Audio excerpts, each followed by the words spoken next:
Number 21, you don't have to scratch every itch and pick every scab.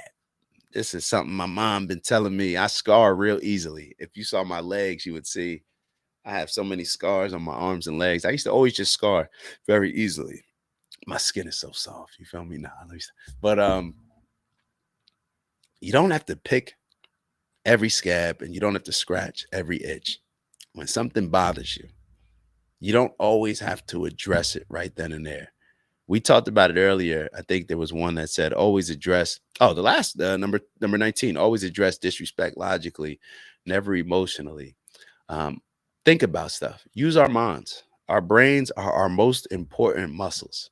Use them.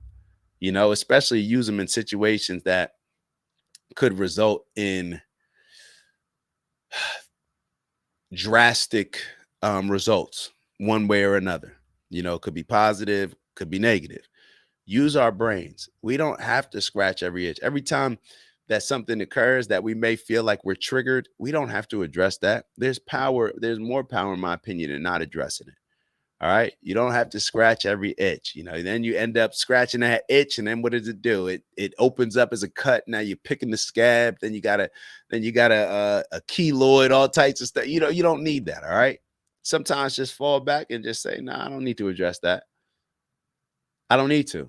And it's funny because it's almost like when we get urges, whether it's a food urge, when we decide, every time we have an urge to do something that we know we shouldn't be doing, and we decide to actually stand on fighting that urge and to not do it, we actually empower ourselves. So it could be something as serious as what I was leaning into there, or it could just be thinking about the next time you want to scratch your hair. Think about the next time you want to scratch your hair, how good that feels when you're actually scratching it and you're doing this. But in all actuality, you're really messing up your scalp in a lot of ways. You know what I mean? Like you're messing up things, but it just feels so good in the moment. So it's looking at things from a short term perspective compared to long term and being able to say, you know what, this isn't going to be good for me in the long term. And every time you're able to not scratch an itch, it empowers you and gives you the ability to hopefully now when you get a bigger itch or a more sensational itch, now I don't have to react on that either. So I don't know what y'all think about that one, but that's definitely something that especially if you're going to be online and or just not even online, but engaging in a lot of conversations where you may feel triggered, that's definitely something to consider. All right, so number 22. People argue what they feel and think more passionately than what they know. People argue what they feel and think more passionately than what they know, than what we know. Um, think about the things that if you really know something, like I don't. Well, Terrence Howard. I was gonna say I don't hear too many people arguing that 1+1 equals 2. You know what I mean? Making that argument. Terrence Howard has, but you don't hear a lot of people making those arguments. Um, if there's something that you know, you don't feel like you have to do all the extra stuff to prove it. You ever like think about the most confident people that we see in the world. The confident person isn't the one that's talking, the big game, that's rah rah, that's trying to like convince themselves that they're prepared for something. A lot of times, just the silent, the quiet killer, right? You go in there for a competitive situation. Nah, I'm just focused. I already know what time it is. I put the work in. I'm confident. I don't need to do all the extraness. You know what I mean? I don't need to prove anything to y'all. We're actually getting ready to play. We're getting ready to compete. You're going to see with the results. So, and this comes across in whether it's maybe this is the reason why a lot of us, when you think about the most dangerous arguments that we can have, it's usually around religion first and foremost, probably above and beyond anything else. But politics is probably in there as well. But perhaps people argue about religion so much is because a lot of it you can't prove. Now, some people may say that you can prove it. And those people who believe that you can prove it and know, they're probably less likely to be having a lot of debates on it because they don't need to prove themselves to other people. They don't need to prove what they already know and have accepted to anybody else. So this is just something that I was thinking about, the things that we typically argue about the most and most passionately and get into the most heated debates on. Ew. Sorry to interrupt the video. We got a new challenge. 20,000 by the end of April. We fell short in March, but we're going to get our goal this month. Thank you all in advance for those that are going to continue to like, subscribe, maybe even leave some comments and let us know how we're doing. And on that note, let me let y'all get back to the video and I'll see y'all soon. Ew. Things that can never be proven. Who's better, LeBron or Michael Jordan? Like, passionate arguments for what? Like, they're never gonna play each other. Like, it's not, that Kobe's better than both of them, to be honest. So there it is. I was gonna say let me stop, but yeah, I know Kobe's my guy. Mike is the GOAT, though. Mike is the GOAT. Kobe's the best, and LeBron's the best all around. That's how I look at it. So LeBron's the best all around player. Michael Jordan's the greatest, and Kobe's just the best. He's TVE. He's the best ever. So that's my way of justifying it. So people argue what they feel and think more passionately than what they know. All right, let's move on to the next one. Oh, wait, we already did this one. My fault. I highlighted the same one. All right, so number 23. We are on number 23. Let me make sure I get it in the chat for y'all. All right, number 23. Discussing politics and religion is necessary to change culture, but avoid it at all costs if you're not built for the repercussions. Discussing politics and religion is necessary to change culture, but avoid it at all costs if you're not built for the repercussions. We were already talking about on the last one, right? About how having some of these conversations can be some of the most intense and divisive conversations. So although that I do believe, and y'all know, think about some of the things that I struggle on here, and I've told y'all that I struggle to talk about, where you mention certain things and it's like something in your stomach feels like, hey bro, you sure you want to go down that path? It just happens. Discussing religion, that's what I'm more talking about. Discussing politics, a lot of people do feel, I tell you, discussing politics is going to be tough, and I do avoid it. I do avoid it at certain times. I avoided it last week at a lunch where this attorney that I knew hated Donald Trump. He's in there talking. Now, if he asked me my opinion on it, I'm saying my opinion on it. But he just made a comment. I let it go. I was introducing an attorney to a doctor. That's not I'm here to just make an intro, develop some business. I got to keep the main thing. You know what I'm saying? Not let ego get in the way of me feeling like I got to stand on something now. And even what I just said, right? If he would have asked me, I definitely would have said something, because it's happened in other conversations with attorneys who have said little slick things about Trump. But perhaps I shouldn't even engage in those conversations. Perhaps I should be logical enough and intelligent enough to maybe have a response and say, politics is something that, I've realized that it can, unless we have all day to have a conversation about it. And even if we have that, it's probably best to not even start those combos. You can say whatever you want, maybe I just gave a bad answer because my initial reaction is to always just, they said, you say what you say, let's have a combo. Matter of fact, if he said, let's have a combo, that's how you feel, let's talk about it. I don't know. I don't know. Be genuine. Remember, it goes back to that lesson of being genuine. People are attracted to it.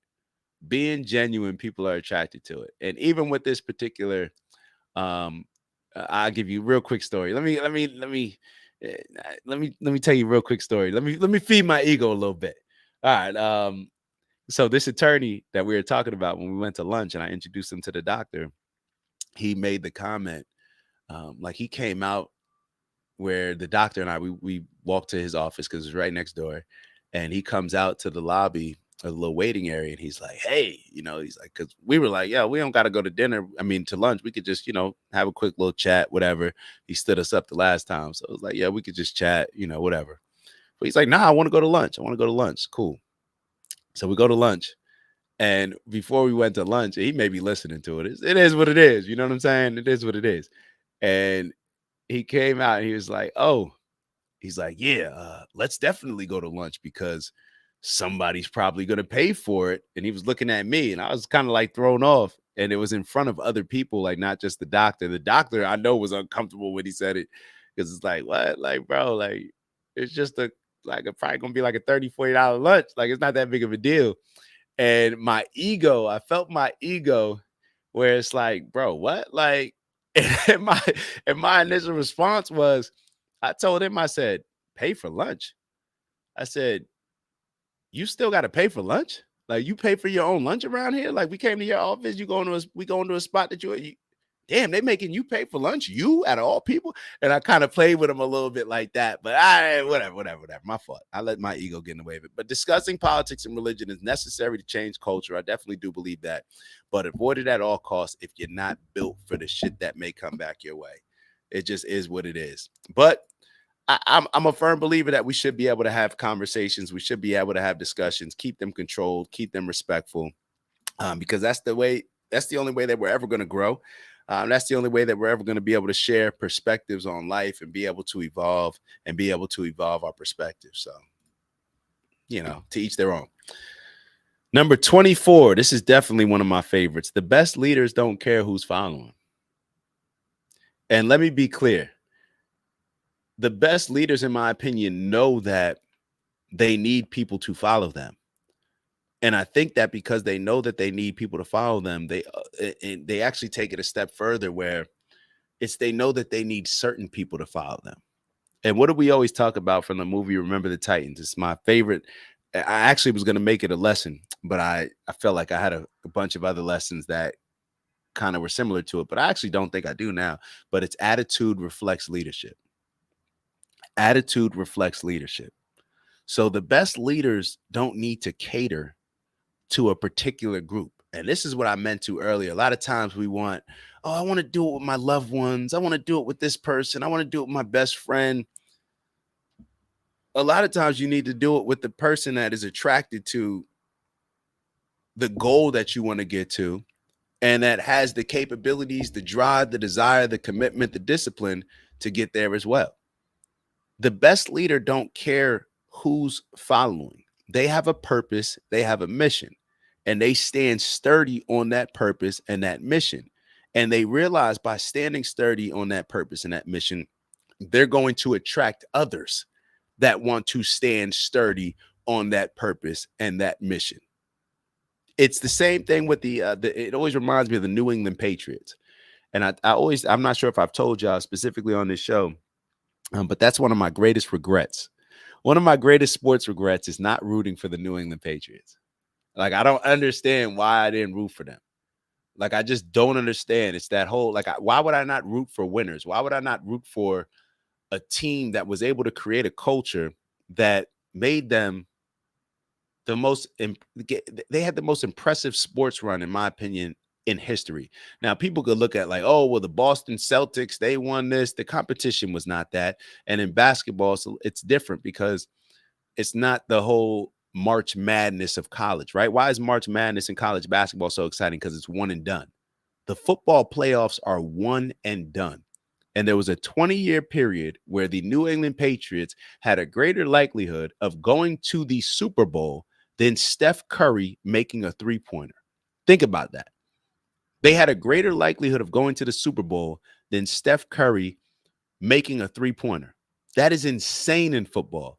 And it was just based on culture, of a do-your-job culture, because the best leaders did not care who was following. But what we ended up seeing with New England, they were able to get certain players on their team, and it got a little shaky at the end.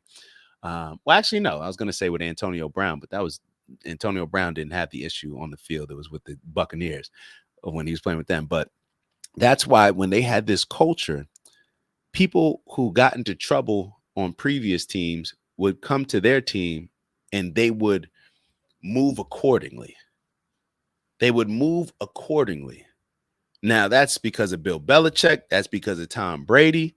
I think that makes Tom Brady the greatest team athlete of all time, in my opinion, just because he was a superstar that allowed the coach to treat him the same as other people. And I think that's why they were able to do it over a 20-year run.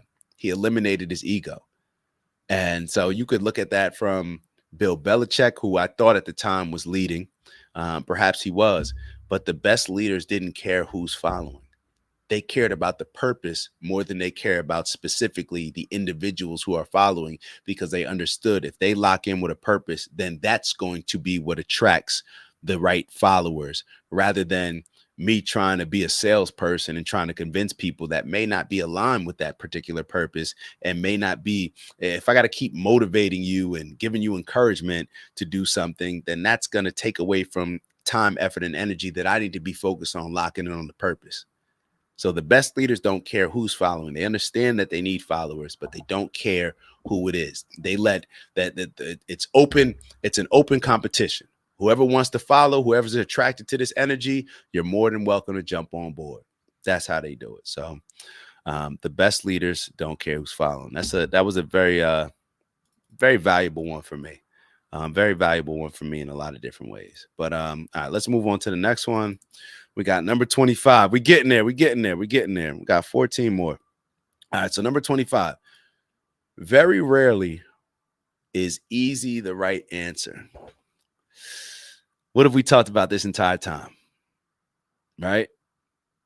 What have we talked about this entire time on this show? Taking the easy route, um, choosing comfort over greatness because of the sacrifice that greatness takes, or choosing comfort. And it doesn't have to be greatness. How about just choosing comfort over accomplishment? To accomplish something, we got to sacrifice. And very rarely when we go through life, when we have a tough thing, and not to say, I thought about this one a lot because I even saw one of my boys um write something about this, and it was similar to the actual post that I put up, where I had the thumbnail that I used for this show. It was a New Year's post, and I put up like, "This is where pressure meets flow." And I was like, "Let me get in my flow." Like I know I could do the pressure. I know I could, keep knocking on the door, keep, you know, running into the wall. I know how to do that, but let me see if I can try to catch this flow and be a better leader. If I can attract more good energy, all these different things. And I think that easy can come, but almost easy should come as a result of hard. You know what I mean? Like when you work hard at something, when you start running a lot, and initially a 10-minute mile may be very difficult, but when you keep doing it, then it becomes easy. You know what I mean? You keep doing it, it becomes so easy. Should be something that's almost earned. But even I think about other aspects of life, some things should be easy. Some things shouldn't be always taking the harder route. Like I don't want to get into conversations with my loved ones and always, well, everybody else said this, so I'm just going to say the hard thing. And I'm not talking about that. I'm talking about when we are faced and confronted with decisions that are usually very difficult for us. And it's usually like, I don't feel like doing this. I'm just going to do this. We've all been in those situations. That's what I'm talking about. Very rarely is easy the right answer. And when I say right, it's like, what's right or wrong? When I mean right, I mean as far as align with your desired goal, the desired outcome, before you thought about the sacrifice that it had to take, right? Before you thought about the sacrifice that it had to that it takes, you had this goal. But then when you started to realize, oh, I got to do all that to get this, yeah, now you're faced with that decision. Do you want to do what's a little bit easier? You may not get the reward that you were getting to over there, but it's at least you can have a little more fun. You can enjoy your weekend. You can do all this type of stuff that we factor in, right? Very rarely is easy the right answer. And when I say right, I want to be clear again. I mean right in a sense of aligning with your desired outcome before you realized how difficult the sacrifice would be to achieve that desired outcome. So very rarely is right the answer. I don't know. Has that been y'all experience? A lot of people, sometimes I look at some people and it just seems like they on easy mode in life and they're winning. So maybe I'm just not that talented, or maybe I'm just not that tapped in. And that's something that I think about on a regular basis. Sometimes you got to be tapped in with the energy, tapped in with the world, to where things can be easy. But what did I say in the beginning? Usually that comes with a lot of work, whether that's some spiritual healing, whether that's a meditation, all of that stuff still comes with sacrifice that may be perceived as something that's difficult or still something of a somewhat of a commitment in order to then have easy on the other side. That's just been my experience. It may be different for other people. And if it is different for other people, if you've been able to achieve success and it's been easy for you, look, I don't want to argue with you. I actually just want to sit down with you and pick your brain. So if you've been able to achieve success and it's been easy, I have no argument for you. Matter of fact, you need to come on and jump on the show next time and tell everybody and explain to all of us how you got this way of doing things, because hey, I'm not in that space right now in life where I'm just looking for the hard route just to look for the hard route. I'm trying to do what makes sense here. You know what I mean? Do what makes sense and be well rounded. All right. So number 26, is that the one that we just did? So number 25 is right. Okay. Humble yourself. You don't have it all figured out. All right. We've talked a lot about humility. We've talked a lot about ego.